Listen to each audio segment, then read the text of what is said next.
All right, ladies and gentlemen, we're going to go into our ace match. It's going to be featuring Gumiho and Kas. FXO, of course, versus Empire. What's up, Ben? Kev? How you guys doing? And we're going to go into it right now. So game number 1, let's go and check it out. Mr. iNcontroL. Thank you, Mr. Gretorp. Very excited about this.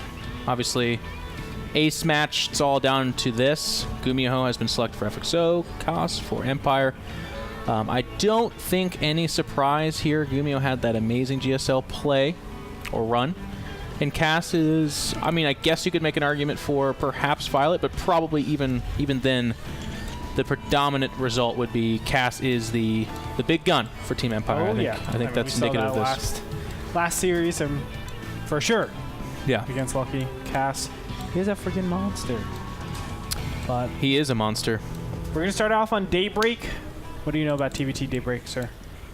I mean, it's not a Odyssey, which is interesting. There's definitely expansion choices here. You do have the option to expand towards your opponent. That middle base, of course, there's less minerals there, 1 less gas, so it's not quite as strong, but it is good positionally speaking. Yes. Anytime you can latch yourself onto that tower, especially if you have siege tanks as part of your composition, that's a really strong place to be because you don't actually need spotters in that case. The tower will act that way. Destructible rocks in the middle pathway, kind of interesting to watch for. Any kind of mid-game pushes, or even just army movement, that's actually really important. Sometimes it gets brought down and people don't know about, so they're not even thinking to check there, and then all of a sudden, boom, that army's there faster than you ever imagined. Now, both players seem to be opening up, well, excuse me, not both. Green Terran Kas going gasless, Gumiho going gas. This is the age-old conflict. One player's going to fast expand, the other one's going to get to Banshees. Who wins Gretorp? Sometimes we don't know. I think the Banshees have a really nice progression here. Yeah. It was gas first. That's something important to know. So gas first obviously gives you the much faster factory. In turn, gives you the faster starport, Banshee, whatever it might be. And you might think, a couple seconds might not be that much, but if you give me 2 extra seconds with the Banshee, that represents 1 SE. And you're not even talking dirty. It just means in terms of damage. Yeah, damage. Damage. There's that fast expansion going down in the lower ground. Trimming off seconds there again. Scouting his opponent. He sees a single Marine. He should get in here. No! That SCV has a family, including kids, so it's not going to sacrifice itself. It's going to head home. Reunite with that family. Meanwhile, Gumiho, I thought I saw some scouting. But of course, as it turns out, that was a figment of my imagination, as he is not scouting at all. No intention. Which is an interesting choice.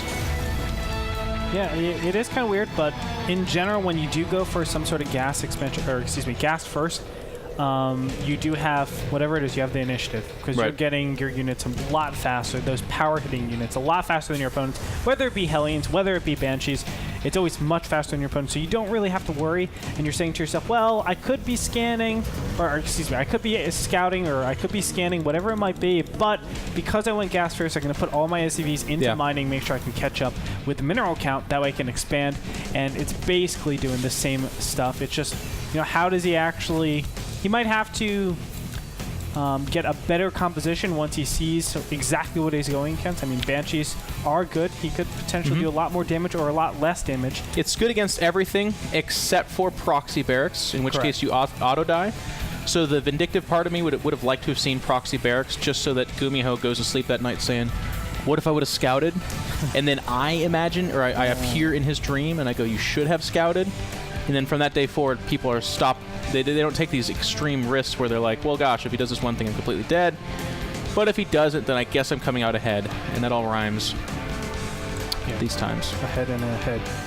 Always rhymes out. Dead in a head, you boob. Yeah, I just called you a singular boob.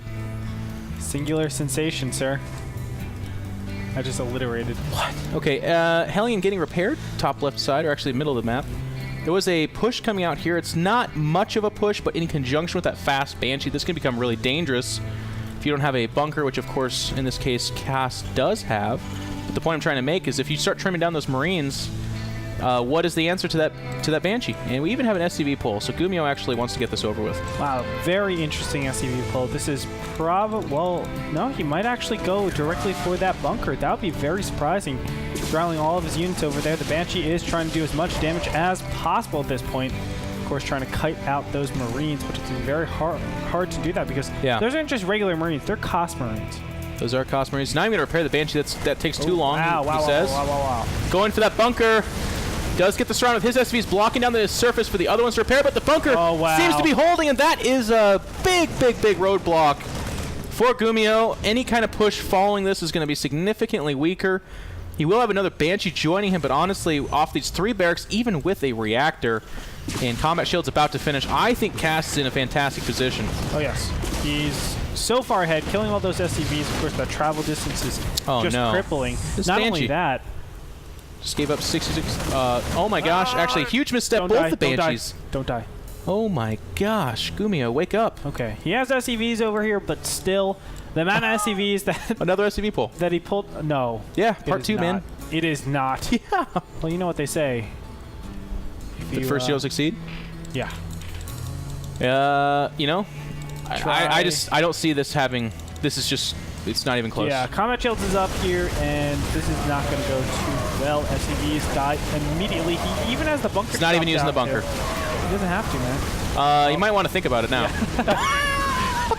But think, he just lost all of his SCVs, man. Let's go look at the income tab. This is actually problematic. These Banshees now, against just a few Marines coming out, have a really good chance. They don't two-shot Marines because of that combat shield, but actually the worst thing Koss could have done was to move out there. That is the worst thing he could have done. Well, there's 3 Banshees now. Yeah, to even put his opponent in the game. You can see turrets. He might have to just turret lock up and just build turrets over and over and over again so that he can cover his barracks. Right now, he's actually losing all the units that come out of these 2 barracks, or these 3 barracks rather. Hellion sneaks by. Not quite sure what it is doing here. Just chilling. Oh, whoa! Banshee does get picked off. Wow, that's a huge mistake. Go home and repair. Go repair these guys. You know what I mean? Or break more SCVs. What is going on? I said it. Bring more SCVs, man. He should SCV pull. A third at Gretorp at this point in time? You're crazy. A third SCV pull? Nah, son. Nah. And now there's just 1 Banshee because the other one's being repaired. Missile turret does deflect that. And honestly, with the starport, he's making medevacs. I would have made Vikings. I guess the medevacs are probably the better answer, I guess, because you can actually just produce Marines and then cover them with those medevacs, and they still act as anti-air, but anti-everything at the end of the day. The window is closing, if not already closed. +1 weapons attack is already finished. +1 armor is on the way for Koss, and he's looking so good. Let's go ahead and unit lost tab. They're just about even. The problem is 20 workers were killed. Yeah. Really underwhelming push, to be honest with you. Oh, baby. There's baby. Hit me, baby, one more time. Seriously. And taking a book out. Cass is trying to make this look closer than it is. Gonna pick off that medevac. Single Marine with that double medevac. Yeah, pick him up. Take him out of there. Get him safety. More medevacs popping out. Well, he's going for the SCVs first before he actually goes for anything else. Another SCV pull. Oh my goodness. That was actually that was a 3rd SCV pull. Don't hate. You think I'm joking? It's not. Don't hate. That was real. Stim goes down. GG from Gumiho.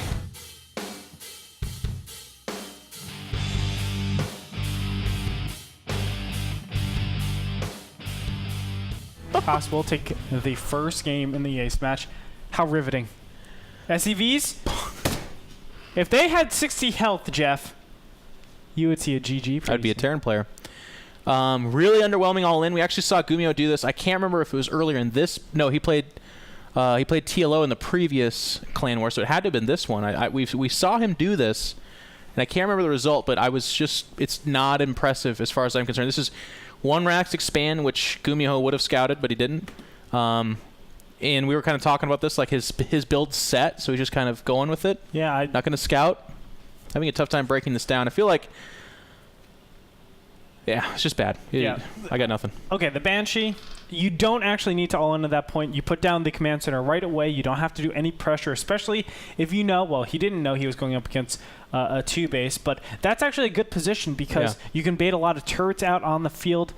Banshee should be able to micro very well. Now, I don't know if they have server lag or whatever it might be, but you should theoretically be able to do that. Take your expansion. All you need is good, like 5 or 6 kills with Banshee, or 2 Banshees even, and you're in a really good position. Bait a lot of turrets and kill a lot of Marines. All of a sudden, you can be ahead very easily. And if there is server lag, then don't do a Banshee opener. Exactly. And that is the reality we have in StarCraft 2. Of course, it sucks. I'm not trying to say that's ideal, but we don't have LAN latency, so I don't understand like going into it saying, well, I'm going to do this thing that's not going to work, but if we had LAN latency, maybe it would have. I'm not gonna marine micro against lurkers. Yeah. Without LAN latency. And to give you an idea of how bad this all-in is, I think the one thing Cass could have done to try to lose this game would be to build a bunker, not use the bunker, step in front of the bunker, and attack into an all-in. Go on. And he loses all his Marines. Yes. And then still manages to win pretty safely after that by a margin of 30-plus SCVs, no real danger. I mean, that's how bad this all-in was as far as I'm concerned. If he sits behind the bunker and is just like, whoa, you all in me? I guess I'll just wait for you to leave the game. Whenever I'm coaching my students, I always tell them, what does this beat? Right. I ask them that question, what does this beat? And in Gumiho's position, I'm not sure. I'm not sure what it beats. It beats Terrans that don't have a bunker down. So are you really going to risk it based on the fact that they have a 100 mineral building? Right. Or they don't? Not sure. Anyway, we're going to go into game 2, ladies and gentlemen. It's going to be Gumiho and Koss. Game number 2 of the ace match, so don't go anywhere. We'll be back after this break.